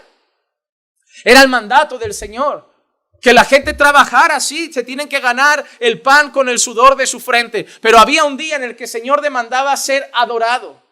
Ser adorado. Normalmente iba desde que se salía el sol el viernes en la tarde noche hasta que se iba y se ponía otra vez el sábado en la tarde noche. Era más o menos en ese periodo de horarios, pero envolvía lo que conocían como Sabbat. Muchos hoy lo hacen el sábado, pero según el calendario judío de aquella época no era como nuestro sábado realmente. También muchos judíos empezaron a tener más normas encima del sábado de las que ponía el Señor. Ven como incluso a Jesús lo acusaban de no cumplir el día de reposo. Recuerdan que algunos fariseos lo intentaban matar por incumplir el día de reposo y Jesús dice la palabra que nunca pecó. Así que lo que Jesús hacía en día de reposo no se consideraba tampoco pecado a los ojos del Señor, solo que los judíos habían traído a su corazón el mandamiento de una manera totalmente diferente. Jesús, ¿qué hace muchas veces? Jesús interpreta la ley porque muchos fariseos la estaban enseñando de manera equivocada. Muchos fariseos habían mal interpretado la ley. Muchas personas habían tomado la ley de Moisés y solo habían visto cosas externas y las cumplían religiosamente, pero no habían entendido lo que se llama el espíritu del mandamiento, el espíritu de la ley. Por eso Jesús les dice: oísteis que fue dicho, no cometerás adulterio, mas yo os digo que el que mira a una mujer y la codicia ya adulteró con ella. Lo que Jesús está diciendo es: ¿de qué vale que no te metas en la cama de una mujer si vives flirteando, tonteando y codiciando a todas? El mandamiento de Dios no era solo que no te metieras en la cama, trataba de la fidelidad íntegra a tu esposa. Entonces Jesús empieza a explicar esas cosas, incluso empieza a explicar cosas en relación al sábado. Pero lo más glorioso es cómo Jesús presenta su vida como el Señor del día de reposo, diciéndole a las personas que la única manera de que pueden ser santos para el Señor y vivir una vida santa de adoración al Señor, que ellos pensaban que ese día era el día que ellos eran santos, separados y adoraban al Señor, y Jesús les enseña que la única manera que pueden hacerlo es en Él. En Él. Porque Él es el Señor del día de reposo. En Jesús está el reposo. Y en Jesús está la manera de santificarnos para el Padre. En Jesús está la manera de adorar al Padre. Solo en Jesús se puede adorar al Padre en espíritu y en verdad. Y Jesús se presenta de esa manera como el Señor del día de reposo, y diciéndole incluso a las personas: no se hizo el hombre para el día de reposo. No lo habéis entendido. Se hizo el día de reposo para el hombre. No habían entendido nada. Y hasta hoy hay algunas religiones que no ven ni siquiera lo que Jesús ha hecho y siguen ahí mentalizados con sus normas. Pero la realidad es que en aquel tiempo tenían una ley y un mandato, no solo el día de reposo, sino ciertos días en que debían consagrarse para el Señor. ¿Por qué? Porque si no morían, si no podían ser castigados. Sin embargo, así como también incumplieron el mandato del yugo desigual, el pueblo también incumplió los mandatos de los días santos. Pero, no solo pasaba eso. Había personas que cumplían los días del Señor. Habría personas que el sábado se separaban en el día de Sabbat. Digo sábado para que lo entendan aquí, pero como digo, en el calendario judío no era como nuestro sábado. Pero se separaban en ese momento, pero no lo hacían de corazón. Mira lo que dice Amós, capítulo 8, versículo 4 al 6. Oíd esto, los que pisoteáis a los menesterosos y queréis exterminar a los pobres de la tierra, diciendo: ¿cuándo pasará la luna nueva para vender el grano y el día de reposo para abrir el mercado de trigo, ahicar el efa, aumentar el siclo y engañar con balanzas falsas, para comprar por dinero a los desvalidos y a los pobres por un par de sandalias y vender los desechos del trigo? ¿Te has dado cuenta de lo que está expresando? La gente estaba guardando el día de reposo, no estaba trabajando, pero ¿qué había en su corazón? A ver cuándo acaba esto y volvemos a hacer negocio. Mira lo que había en su corazón. Y además la maldad, expresamos, dice: a ver cuándo podemos ir a hacer balanzas falsas. Porque se dedicaban al comercio, ¿y qué hacían? Ponían pesos, engañaban a los clientes, y dice además: y a comprar por dinero a los desvalidos y a los pobres por un par de sandalias. Así además, así nos podemos aprovechar además de que hay gente en una miseria extrema y los podemos tomar como siervos por un par de sandalias, por 4 duros.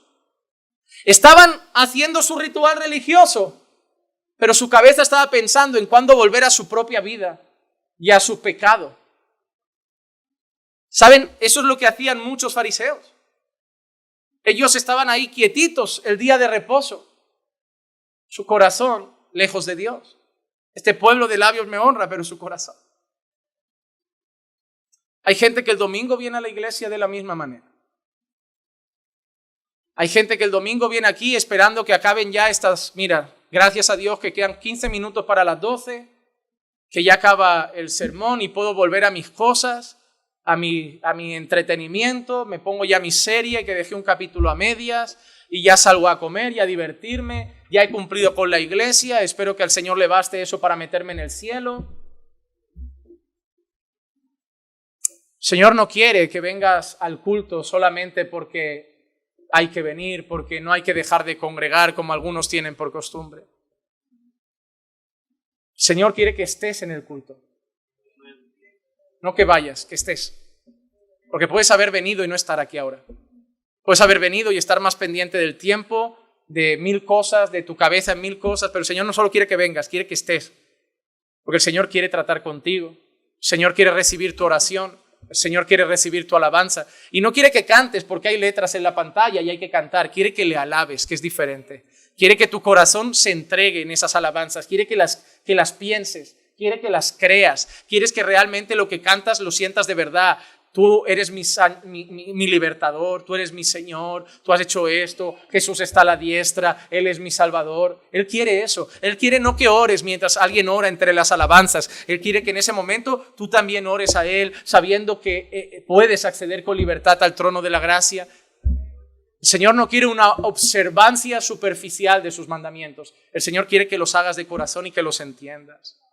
El Señor quiere que llegue el domingo y no digas tengo que ir a la iglesia. El Señor quiere que llegue el domingo y digas quiero estar en la iglesia, quiero estar con el pueblo, quiero servir al Señor, quiero obedecer sus mandamientos. Es muy diferente. Es muy diferente. Y eso, hermanos, tampoco ha cambiado. Porque mira lo que leemos en Hechos, capítulo 20 y el versículo 7. Y el primer día de la semana, cuando estábamos reunidos para partir el pan, Pablo les hablaba, pensando partir al día siguiente, y prolongó su discurso hasta la medianoche. Y eso es interesante, porque el día de reposo que vemos en Nehemías, el que menciona el Antiguo Testamento, era el séptimo día. Era el séptimo día. 6 días trabajarás y el último para el Señor. Pero ahora es curioso, ¿qué día estaban reunidos? El primer día de la semana. El primer día de la semana. Es interesante ese cambio que empieza a darse, que algunos te vas a encontrar adventistas que te dirán, eso lo cambió Constantino. No tiene nada que ver, porque Pablo no era Constantino. Y Pablo estaba ahí, ¿qué día? El primer día de la semana. Ah, pero Jesús también iba sábados a la sinagoga. También Jesús era judío. Y Pablo también a veces iba a la sinagoga. Claro, ¿dónde estaban los judíos para predicarles? El sábado estaban en la sinagoga, pero cuando en Pablo empezaba a quedar con muchos creyentes, ¿qué día estaban? Primer día de la semana. Y además es un interesante, ¿qué iban a hacer? ¿Qué estaban haciendo? Reunidos para... Y esa expresión partir el pan no es comer, es la Santa Cena. Primer día de la semana, hoy, este es nuestro primer día de la semana. Reunidos, se reunían para partir el pan. O sea, no hay nada descabellado en pensar que los creyentes empezaron a reunirse el primer día de la semana para la palabra. Porque mira que dice, prolongó su discurso hasta la medianoche. Era el primer día de la semana, celebraban la cena del Señor y había predicación hasta la medianoche. Porque para ellos seguían entendiendo que era el día del Señor. Y es en el Nuevo Testamento que van a encontrar esa expresión, el día del Señor. En el Antiguo Testamento leerán mucho el día de reposo. Y en el Nuevo Testamento leerán mucho el día del Señor. Y obviamente la celebración de la resurrección gloriosa de Cristo marcó la historia de la adoración de la iglesia. Predicamos, celebramos la cena del Señor y cantamos este día para recordar que al tercer día Cristo resucitó. Pero hay una cosa importante, más allá de algún estudio profundo que se pueda dar sobre el día de reposo y que nuestra iglesia, gracias a Dios, tiene uno en su canal. Pero no es el tema de hoy. El tema es el siguiente, que el pueblo había despreciado los días del Señor. El Señor quería unos días para adorarle a Él. Y el pueblo lo había cambiado porque estaba más interesado en su comodidad, en su comercio, en su trabajo, y ya no tenían ni siquiera un día para el Señor. Y hermano amado, cuando vemos el Nuevo Testamento, acabamos de leer que Pablo estaba con la iglesia reunido y predicando hasta la medianoche, porque no eran las 2 horas del Señor. Era el día del Señor. A mí me preocupa cuando los creyentes se limitan a darle 2 horas a Dios y ya he cumplido con Dios. Porque no han entendido que el Señor quiere para ellos, de ellos, mucho más que 2 horas. Mucho más que 2 horas. Cuando vayas ahora a casa, ¿qué es lo mejor que puedes hacer? ¿Por qué no quedas con unos hermanos y hablas de la palabra? ¿Por qué no habláis del sermón? Mira, yo os doy un consejo para todos los domingos. Cuando acabe el culto, quedad con hermanos. Primero porque os tenéis que conocer. Os tenéis que conocer. Si vamos a tener ese sentimiento de iglesia, de pertenencia, nos tenemos que conocer. Buscad quedar con unos hermanos y que la conversación no sea fútil y vacía. Que la conversación sea el sermón. Oye, ¿qué ha tratado Dios en vuestros corazones? No, mira, yo tengo que mejorar esto, yo tengo que tratar eso. Y a lo mejor acabáis orando unos por otros. Y a lo mejor acabáis contándoos alguna lucha y soportando las cargas unos de otros. Y os daréis cuenta y dices, no, son las 7, vámonos a casa. Pues sí, hemos salido temprano. Hemos venido pronto para saludar a los hermanos. Hemos cantado, hemos orado, hemos escuchado la palabra, hemos tenido un refrigerio con la comida, hemos compartido más palabra y ahora sí, volvamos a casa después de darle este día al Señor y mañana volvamos a nuestro trabajo. Pero ¿cuánta gente viene al culto y se va? Hermano, están desperdiciando un tiempo que le pertenece al Señor.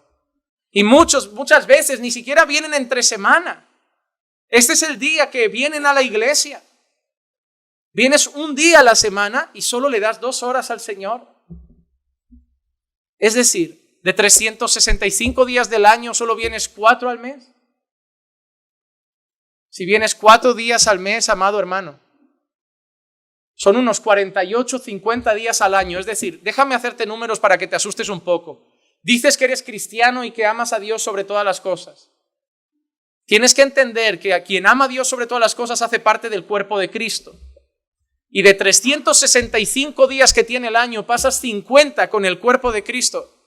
Pasas más años fuera del pueblo de Dios que con el pueblo de Dios. Si cada día tiene 24 horas, hay más de 150 horas en una semana. Si solo vienes el domingo al culto, de 150 horas de una semana, solo pasas 2 horas adorando a Dios con los hermanos. Es decir, aquí hay personas que pasan 2 horas adorando a Dios con los hermanos a la semana. De más de 150 horas solo pasan 2, 148 o más fuera y 2 solo con sus hermanos. Y de 365 días, unos 50 días con sus hermanos. Y normalmente el cristiano dominguero habrá días que tiene familia, se va de vacaciones, ahí le vas quitando más días. Es decir, que el cristiano dominguero de 365 días acaba pasando con la iglesia 40, 42 días. Hermano, ¿con qué cara puedes decir: yo amo a Dios, esa es mi iglesia, yo soy creyente, yo congrego, y ser una persona que acabo de presentarte esos números? Y si ahora me vas a decir, pero busco a Dios en casa, te repito, vuelve al principio del mensaje, no has entendido nada. No has entendido nada. El Señor no te ha salvado a ti, nos ha salvado a nosotros. Jesús no viene a buscarte a ti, Jesús viene a buscar a su iglesia. Jesús no está limpiándote a ti, está limpiando a su pueblo. Jesús no se va a casar contigo, se va a casar con su novia. Así que tienes que entender que la historia no se trata de ti, se trata de nosotros. Y te voy a decir una cosa más, por experiencia. Las personas que son más integradas en el cuerpo de Cristo, en su iglesia local, tienen una fe mucho más firme. No las que vienen, las que se integran, tienen una fe mucho más firme, porque solo ellas son capaces de descubrir lo que hace estar junto al pueblo de Dios. Amar al pueblo de Dios y caminar con el pueblo de Dios. Hermano, soy pastor y aún así he tenido muchos momentos de debilidad. ¿Y sabes por qué sigo aquí siempre? Porque venir a la iglesia me reconforta. El hablar de los hermanos me reconforta. Comer con mis hermanos me reconforta. Un café con ellos me reconforta. Ser parte de una familia me reconforta. Y me da fuerzas. Las personas que no se relacionan con la iglesia acaban teniendo vidas espirituales tremendamente superficiales. Hermano, yo te animo a empezar a vivir la vida cristiana con el pueblo cristiano para la gloria del Señor. Y termino con el último punto. Es un texto largo, pero así ya concluyo. La última cosa que decidieron hacer es contribuir con la casa de Dios. Versículos 32 al 39. También nos imponemos la obligación de contribuir con 1/3 de un ciclo al año para el servicio de la casa de nuestro Dios, para el pan de la proposición y la ofrenda continua de cereal, para el holocausto continuo, los días de reposo, las lunas nuevas, las fiestas señaladas, para las cosas sagradas, para las ofrendas por el pecado, para hacer expiación por Israel y para toda la obra de la casa de nuestro Dios. Asimismo, echamos suertes para la provisión de madera entre los sacerdotes, los levitas y el pueblo, para que la traigan a la casa de nuestro Dios conforme a nuestras casas paternas en los tiempos fijados cada año, para quemar sobre el altar del Señor nuestro Dios, como está escrito en la ley, y para traer cada año los primeros frutos de nuestra tierra y los primeros frutos de todo árbol a la casa del Señor, y traer a la casa de nuestro Dios los primogénitos de nuestros hijos y de nuestros ganados, como estaba escrito en la ley. Los primogénitos de nuestras vacas, de nuestras ovejas, son para los sacerdotes que ministran en la casa de nuestro Dios. Ay, si fuera un pastor de la prosperidad, ese texto me iba tan bien. Tus primogénitos son para mí, hermano. Qué importante es elegir una buena iglesia, ¿eh? Porque ese texto otro lo coge para despellejarte. Y lo saben. Y un sacerdote, también traemos las primicias de nuestra harina y nuestras ofrendas del fruto de todo árbol, del mosto y del aceite, para los sacerdotes, a las cámaras de la casa de nuestro Dios, y el diezmo de nuestro suelo a los levitas, porque los levitas son los que reciben los diezmos en todas las ciudades donde trabajamos. Y un sacerdote, hijo de Aarón, estará con los levitas cuando los levitas reciban los diezmos, y los levitas llevarán la 10ª parte de los diezmos a la casa de nuestro Dios, a la cámara del almacén, pues los hijos de Israel y los hijos de Leví llevan la contribución de cereal, del mosto y del aceite a las cámaras. Allí están los utensilios del santuario, los sacerdotes que ministran, los porteros y los cantores. Así no descuidaremos la casa de nuestro Dios. Y es interesante que en la casa de nuestro Dios no entraba vino, entraba mosto. ¿Te has dado cuenta? Llevaremos la ofrenda de aceite de mosto, no era vino, era jugo. Nada adulterado podía estar en la casa del Señor. Nada adulterado podía estar en la casa del Señor. Hermano, hay una cosa interesante. Esto no se trata de darle los diezmos a los levitas o a los sacerdotes. Esto, claro, según el Antiguo Testamento, los levitas no habían recibido tierras, no habían recibido posesiones. La tribu de Leví no había recibido eso, pero había recibido una cosa. Ellos iban a servir en las cosas de Dios e iban a ser mantenidos por el resto de las tribus. Hoy no hay levitas, así que no podemos aplicar eso de la misma manera. También los sacerdotes que trabajaban allí, ellos también recibían. Es decir, el pueblo que se dedicaba al servicio de Dios era sustentado por el resto del pueblo de Dios que se beneficiaba de su servicio. Hay un texto en el Nuevo Testamento que se puede aplicar: el obrero es digno de su salario. Por eso siempre entendemos que pastores que sirven a la iglesia son cuidados muchas veces por la iglesia, pero no aplicamos la misma norma de las cantidades y los porcentajes, claro que no. Simplemente creemos que el obrero es digno de su salario. Pero lo que había pasado es aquí: habían dejado los mandamientos, los quieren volver a obedecer. Habían dejado el yugo desigual, quieren volver a purificarse y separarse de pueblos extranjeros. Habían dejado de obedecer los días del Señor y quieren volver a cumplir las ordenanzas, los días santos del Señor. Pero también habían hecho algo: se habían vuelto tacaños, habían empezado a pensar solo en acumular, y habían despreciado todas sus leyes que tenían sobre diezmos, sobre primicias, los primogénitos y todo lo que daban. ¿Y sabes qué? Ellos dicen que lo daban para contribuir en la casa de... Ellos entendían que la casa de Dios, para que siguiera en marcha, necesitaba contribución para las ofrendas, para los sacrificios, y eso lo tenían que llevar esas personas. Hermano, asimismo, nosotros debemos entender eso, que la casa de Dios también necesita de nuestro aporte como pueblo de Dios para que las cosas sigan haciéndose en la casa del Señor. Estamos en un proyecto pro templo, queremos un lugar mayor porque seguimos creyendo en todo lo que el Señor va a hacer en esta iglesia, y sigo creyendo firmemente que Dios va a usar a Caminando por Fe para un avivamiento en este país. Me llamará loco, pretencioso, soberbio, arrogante. Solo Dios conoce la verdadera intención de mi corazón. Pero tengo la firme convicción de que esta iglesia va a ser usada por Dios para un propósito muy hermoso en esta nación. Pero estamos a un 9% solamente, un 8% solamente del objetivo en el proyecto Pro Templo. No llega al 8%. Necesitamos nosotros también saber que eso también es parte de nosotros. Solo podremos creer en eso cuando, repito, tengamos ese sentido de pertenencia. Si no, no. Pero nosotros seguimos apelando al corazón. El problema de ellos es que tenían normas y no las estaban cumpliendo porque ponían sus deseos por encima de los deseos de Dios. Mira lo que dice Ageo capítulo 1 y el versículo 4. ¿Es acaso tiempo para que vosotros habistéis en vuestras casas artesonadas mientras esta casa está desolada? Las personas estaban decorando cada vez más sus casas mientras la casa del Señor quedaba en el olvido.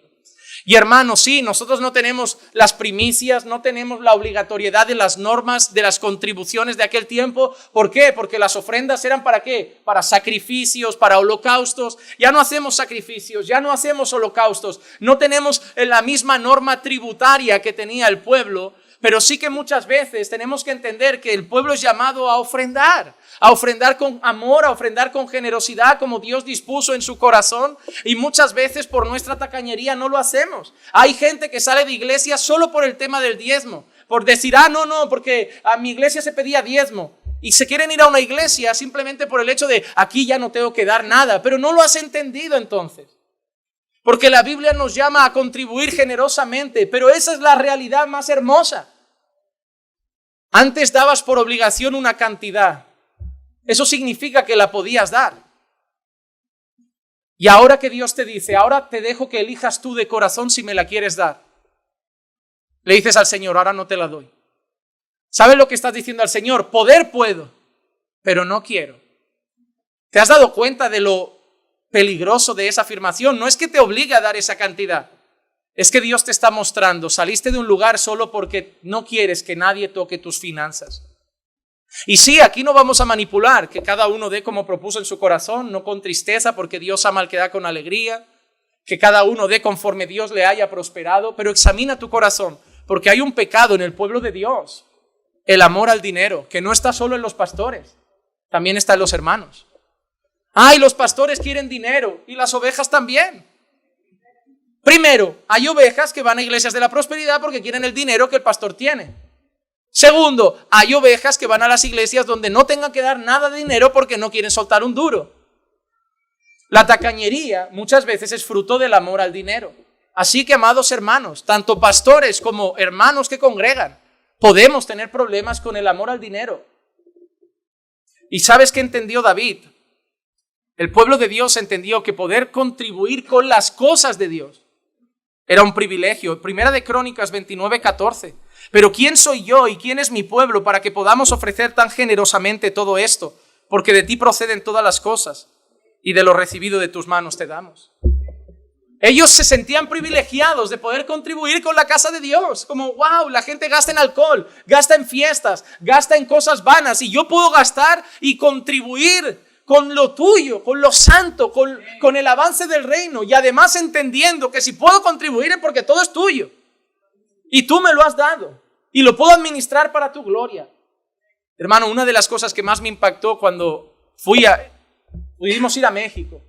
Hemos ido a Bélgica. Hemos estado en otros países y hemos conocido creyentes de otras nacionalidades. Pero ¿sabes qué me impactó mucho? ¿Cómo entienden estas cosas los americanos? Y ahí empiezo a pensar, cada país que yo digo, no, es que vinieron unos americanos y empezaron una misión. Es que vinieron unos americanos y empezaron una misión. Tú no llegas a saber cuánta gente sustentan los americanos que ni siquiera están en su iglesia. Iglesias norteamericanas que están sustentando pastores por todo el mundo. Iglesias norteamericanas que están contribuyendo con el sueldo de un pastor en un lugar de misioneros en África y ni siquiera son de su iglesia. Ni siquiera es algo que les aporte un mejor aire acondicionado, pero el norteamericano tiene una mente misionera. O manda a su hijo o paga para que vaya el hijo del otro, pero la mente del americano es plantar, plantar, plantar, que crezca el evangelio, que corra el evangelio, que se expanda el evangelio. Y sí, es triste que muchos pastores quieren ir a Estados Unidos por eso, por el sentido que ellos tienen, esa generosidad y la vida que pueden obtener. Pero lo que tenemos que entender es que no debemos correr donde hay generosidad, sino que debemos seguir luchando en nuestros países para que todos nosotros, desde los pastores hasta los miembros, seamos generosos con las cosas del Señor. Porque si Dios es lo primero, tiene que ser lo primero también en cada área de nuestra vida, incluyendo a la hora de gastar pensando, ¿sabes qué? Ya sea que coma, beba o gaste, voy a gastar para la gloria de Dios. No voy a derrochar dinero que puede servir para muchas cosas que glorifiquen y honren al Señor. Pero quiero terminar con un texto, recordando lo primero que hemos dicho. Hemos visto a Nehemías siendo el primero que firma el documento. Él quizá no pecó contra Dios, pero él se puso responsable. Hemos visto a Moisés cuando el pueblo peca intercediendo por el pueblo. Hemos visto a Daniel, del que no conocemos sus pecados en ese momento, intercediendo por el pueblo. Porque ellos se responsabilizaron del pueblo. Y eso me hizo pensar en algo y quiero terminar con eso, hermano. No hay nadie que tenga más sentido de somos un cuerpo que la cabeza de este cuerpo. Él no ha cambiado de novia. Él no ha cambiado a su pueblo. Él no ha dicho, mira, mi pueblo me falla. Él sigue intercediendo por nosotros. Y además sabemos que él sí no ha pecado. Moisés pecó, pero él no pecó.